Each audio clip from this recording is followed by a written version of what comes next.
ఈ లోకంలో ఉన్నటువంటి వారు కాపాడలేరేమో కానీ నువ్వు ఎంత ఇబ్బంది పెట్టినా ఆయన మాత్రం నిన్ను కాపాడు. అందుకనే సియోను కుమార్తెతో చెప్పండి, భయపడద్దని చెప్పండి. ఈ మాట బాగా నచ్చింది. యోహాను చెప్తాడు, సియోను కుమారి భయపడకము, ఇదిగో నీ రాజు గాడిద పిల్ల మీద ఆసీనుడై వచ్చుతున్నాడు. బలము కలిగి వస్తున్నాడా?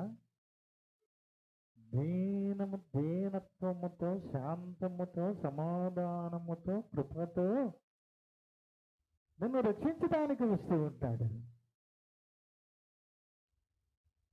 నీ సొంత కుమారుడు నిన్ను రక్షించలేడు. ఇదిగో దేవుని కుమారుడు నిన్ను రక్షించడానికి వస్తూ ఉన్నాడు. ఇంకా సియోను కుమారి భయపడనక్కర్లేదు. మీరు మిమ్మల్ని కాపాడిన వాడు పడిపోయి వీధి చివరన పడిపోయి ఉన్నా కానీ, నీ కుమారుడు మోర్చిల్లినా కానీ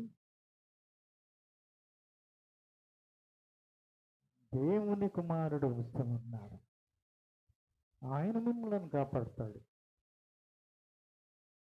ఆయన ఏమన్నా యుద్ధం చేస్తాడా? యుద్ధం చేయడు.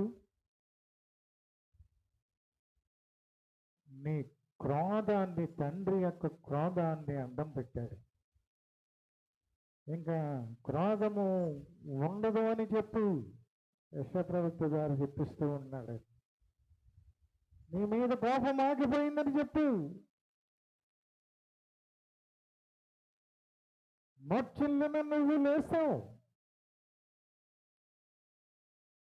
పడిపోయి ఉన్న నీవు ఇంకా లేచి ఆయనను వెంబడిస్తావు.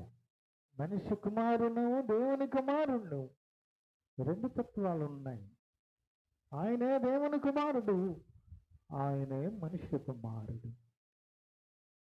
ఇదిగో మనుషుడు ఎలాగ జీవించాలి? శాంతియుతమైనటువంటి, సాత్వికము కలిగినటువంటి. ఆయన గుర్రం మీద రావటం లేదు, గాడిద మీద ఎక్కి వస్తూ ఉన్నాడు. ఇంక ఓదార్పే నీకు, ఇంక రక్షణే.